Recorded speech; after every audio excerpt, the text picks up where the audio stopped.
Superman and Lois, Season 1, Episode 7 is entitled Man of Steel.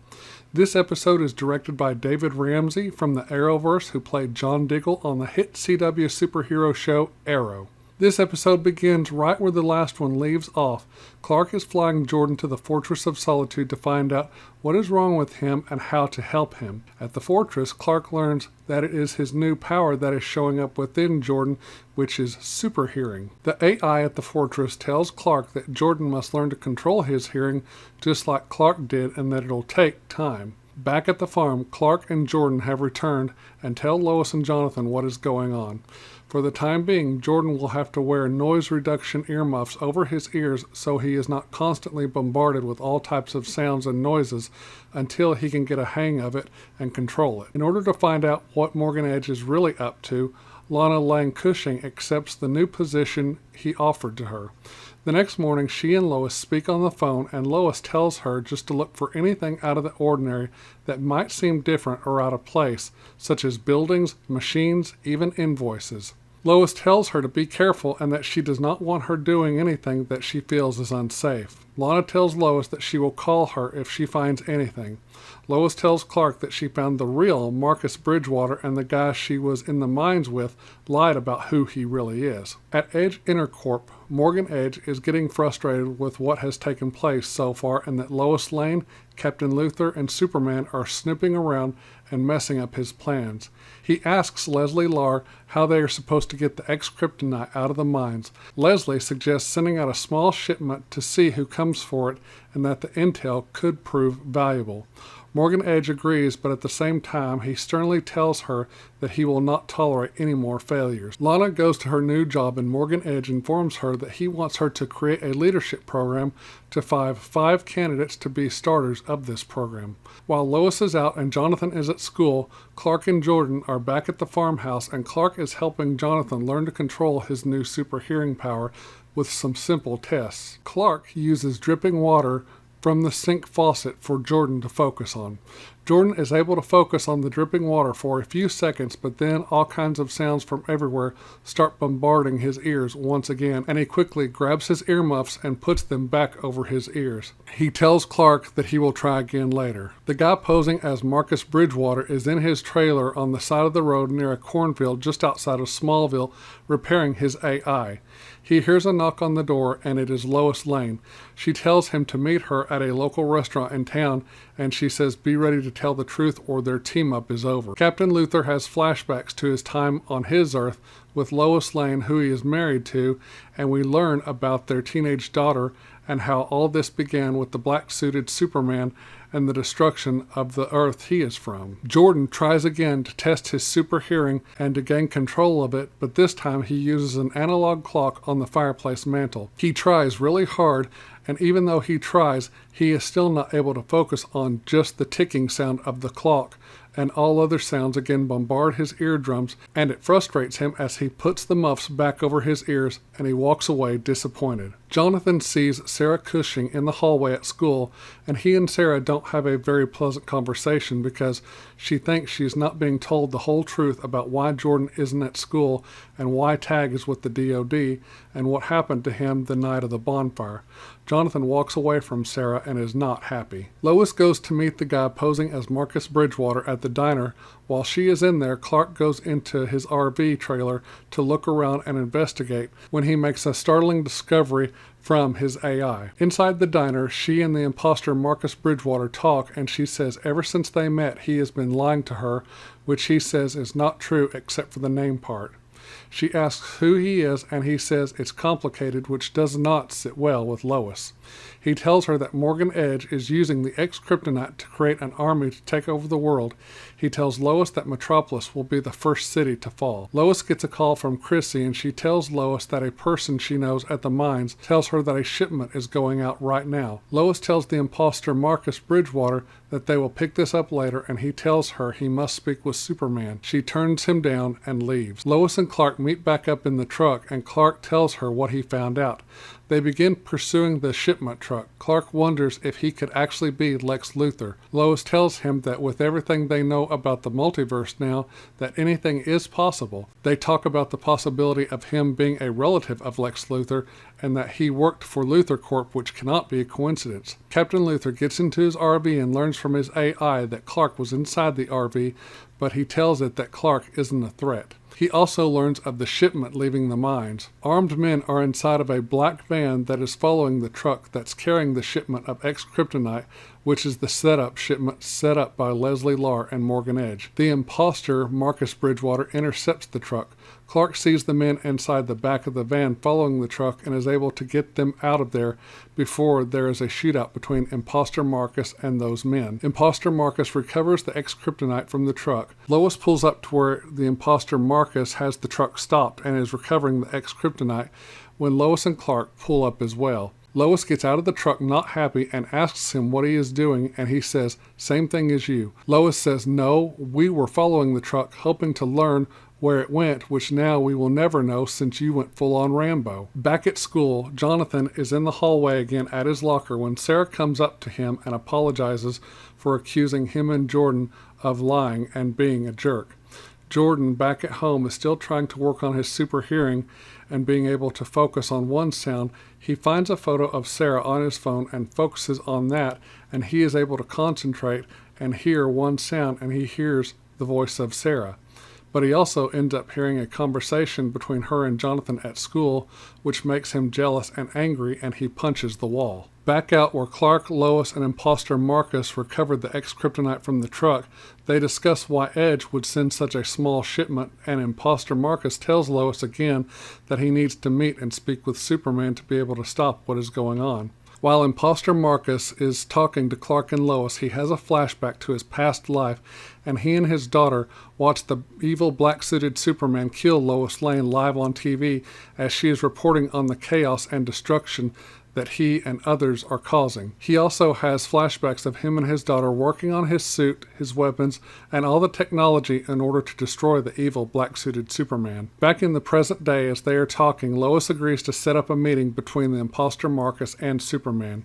She tells him she wants something from him in return. She wants the X-Kryptonite from him, and she gets it. Lois goes back to the office at the Smallville Gazette to meet Chrissy while Superman flies the X-Kryptonite to the DOD. Captain Luthor takes his RV to an abandoned building of some kind in Smallville and parks it in there and begins preparing for Superman's arrival. Jonathan comes home from school and learns that while Jordan was trying to get control of his super hearing, that he spied on him and his conversation with Sarah at school, and he warns Jordan never to do that again. Lana brings 4 candidates to Morgan Edge's attention, but he asks her why there is no 5th, and she said she is still looking for a 5th. But he asks her why not her husband Kyle, which she is not sure about placing him on the list of candidates. At the Smallville Gazette, Chrissy gets off the phone with Lex Luthor's publicist and says there is no connection between the Imposter Marcus and the Luthor family. Superman shows up at the abandoned building Captain Luthor is in. He tells Superman that he is a builder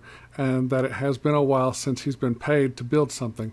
Superman asks him if one of those people is Lex Luthor, and he tells him that that was a different life.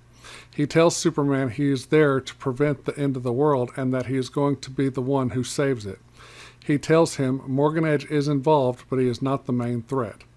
Lois gets a call from the DOD, and the soldier she's talking to tells her that some fingerprints she sent to them of Captain Luthor, that they are from a guy who died 6 years ago and that his name is not Luthor. His real name is John Henry Irons. Back at the abandoned building, Captain Luthor starts speaking to Superman in Kryptonian language. Superman realizes that he is the stranger, and as Superman tries to confront Marcus, Captain Luthor, John Henry Irons, he attacks Superman and is able to stop him from fighting back or using any of his powers by using a solar flare light producing beams like the red sun of Krypton, which dampens Superman's powers. John Henry Irons puts on a special glove he made that has magnetic properties, which attracts to his hand a specialized sledgehammer he made. He tells Superman that he is not the Man of Steel. He says he is the Man of Steel and starts beating Superman with the hammer. As the fight is going on, Leslie Lar uses her super hearing she has and realizes Superman will not be interfering, and she orders the next shipment to be sent. Jonathan sees Jordan in the hallway trying to hear what all is happening with his dad. Jonathan goes to him and asks what's going on. With a worried look on his face, he looks up at Jonathan and says someone is trying to kill Dad. They both get in the truck and Jonathan tells him to focus on the sounds of his dad. He does, and Jordan tells him which direction to drive in. At the same time, in another part of town, Lois is using her device to call Superman, but nothing is happening. She speeds toward the abandoned building John Henry Irons went to. John Henry Irons continues to viciously attack Superman with his magnetic hammer and tells him that all his hero stuff is just an act and that he will turn on humanity. He tells Superman he made a promise to kill him once and that he was unable to keep that promise on his Earth, but he says he will on this Earth. Jonathan and Jordan arrive in time and hit John Henry Irons with their truck, which sends him flying towards another part of the building. They both get out of the truck. Jordan gets out to recover. Jonathan goes to check on Superman, and Superman tells him to kill the red lights. Jonathan, using all his might, picks up the big sledgehammer that Irons had and destroys the lights. Superman gets up and his eyes light up red as he walks towards John Henry Irons, and as he is approaching, all Irons sees in his head is the evil black-suited Superman approaching him with his eyes lit up red, ready to kill him. As the real Superman gets to him, his eyes lit up red, he goes to punch him, but Lois, who has just arrived, says stop. It's over, which stops him. Superman turns John Henry Irons over to the DOD. A soldier asks him, so this guy came back from the dead to kill you? And Superman tells him it wouldn't be the first time. Superman tells the soldiers that no one talks to him until General Lane arrives in the morning, and then I will be the first to go in. Leslie tells Morgan Edge that the ex-Kryptonite arrived at the facility and everything is ready to move forward. Morgan Edge lets Leslie know that they have 5 people they need to move forward. Lois and Clark decide to tell the boys everything. Jordan apologizes to Jonathan for spying on him and for having to cover for him all the time. They are both pretty stoked about saving their dad. Clark thanks the boys for saving him. Lois and Clark talk that night on the porch, and they decide that keeping things from Jonathan and Jordan is a mistake and that it's putting the family in more danger, so they decide together to tell the boys everything that's been going on. Lois and Clark tell Jonathan and Jordan that everything they learned tonight can never leave the house. And that is how Superman and Lois, Season 1, Episode 7, Man of Steel, ends. Wow, what another awesome and exciting episode. This episode gave us some much-needed answers, so now we know that Captain Luthor, Marcus Bridgewater, is in fact John Henry Irons from another Earth, and that the evil black-suited Superman destroyed a lot of his Earth and killed Lois Lane, who John Henry Irons was married to and had a daughter with, and that he is now on this Earth to save it because he believes that this Superman is going to turn evil and everything is going to play out just like it did on his Earth. My new question is, if Morgan Edge is using the ex-Kryptonite to give people powers for an army, then what exactly is the army for other than total world destruction? Is it for world domination or something else? I really don't see the logic in his plan. Maybe more will be revealed in the coming episodes. When Superman goes to talk to John Henry Irons about what is coming and he is revealed as Steel, all I can say is when he starts attacking Superman, he came well prepared and well organized. Kryptonite in the first episode, and now knowing how to build solar flare red sunlights to dampen Superman's powers. Man, he gave Superman a beating, that is for sure, and he knows how to build, and he could be a thorn in Superman's side, that's for sure. When John Henry Irons was using the hammer to beat Superman, it reminded me a lot of Thor from the MCU and how Thor would use his hammer or throw his hammer, and then it would come back to him. Well, this guy, he has the magnetic properties on his glove, and his hammer is able to come back to him. So, yeah, that reminded me a lot of Thor.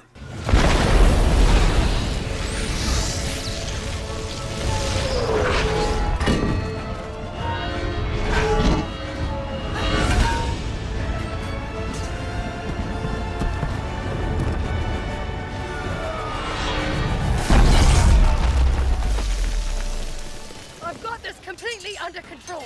Is that why everything's on fire? I thought it was awesome how now with Jordan super hearing that both him and his brother Jonathan together, they were able to help save their dad from Steel. Instead of Superman saving them, they saved him, and that was totally awesome. I loved it. So now I understand something from last week's episode, and that is how hard it was for Jordan to control his heat vision was because another power was starting to show up, which was affecting him physically and painfully, and that is why he almost had one eye episode at school and a full-blown eye blast at the football game. So it was just hard controlling it when another power was starting to show itself. I could see how that would be hard to handle and hard to control. Once Clark gets Jordan to the fortress at the beginning of this episode, we find out what exactly is happening to him through different parts of this episode. When he takes off his earmuffs, he receives everything, all kinds of sounds from everywhere all at once. It reminded me of this scene from the DCEU, Zack Snyder's 2013 Superman film, Man of Steel.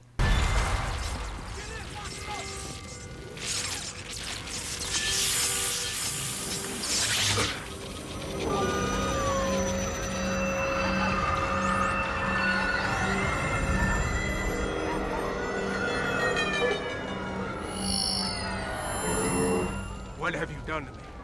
My parents taught me to hone my senses, Zod. Focus on just what I wanted to see. Without your helmet, you're getting everything. And it hurts, doesn't it? One thing I really liked about this episode is it felt like the old Lois and Clark we are used to seeing, the reporters from the Daily Planet, because they were both working together a lot in this episode to figure out what is going on. I also liked the fact that Lois Lane called Imposter Marcus out on his shit at the first of the episode. That was great. One thing I really like about this TV show, Superman and Lois, is the brotherly scenes between Jonathan and Jordan. I think it is because since it's just me and my older brother when we were growing up, we have no other siblings, and it's just us two. And that something about it just hits home for me, and that like those two, Jonathan and Jordan, we take care of each other and love each other. There may be times we don't like each other, we always love each other. And that's the way I feel Jordan and Jonathan's relationship is. So for Superman and Lois, Season 1, Episode 7, Man of Steel, I'm going to give this episode an A+. This is such a good show, and with each new episode, I am enjoying it more and more. I wonder if this is going to be my new all-time favorite TV show. I wonder if this will be able to beat Marvel's Agents of S.H.I.E.L.D., which right now is my all-time favorite TV show. David Ramsey did a great job directing this episode. He is not only a great actor, but he knows how to tell a story, and he knows how to do it right and make it all cohesive, and he did a great job with this episode of Superman and Lois. A round of applause for David Ramsey. He's a great director. I have heard that there's going to be a few crossover episodes of these CW DC superhero shows coming to the CW, and that is great. I would love to see our Superman team back up with Grant Gustin's Flash or Melissa Benoist's Supergirl. I wouldn't even mind seeing Stargirl team up with our Superman, or the Legends, or Black Lightning, or someone like that. The only one I really don't want to see is Batwoman, because that show is shit. What would be really cool is if the CW would bring on a Batman show and maybe even a Wonder Woman show. But that's just my wishful thinking. They could also bring back Brandon Routh's Superman. That would be great to have his son Jason meeting Jonathan and Jordan. Yeah, I would love to see something like that. I'm looking forward to the future episodes of Superman and Lois and these crossover events. Okay, that's it for this video. Thank you so much for watching. I'm going to say good night, God bless, I love all of you, and I will see you all in the next video. Bye-bye.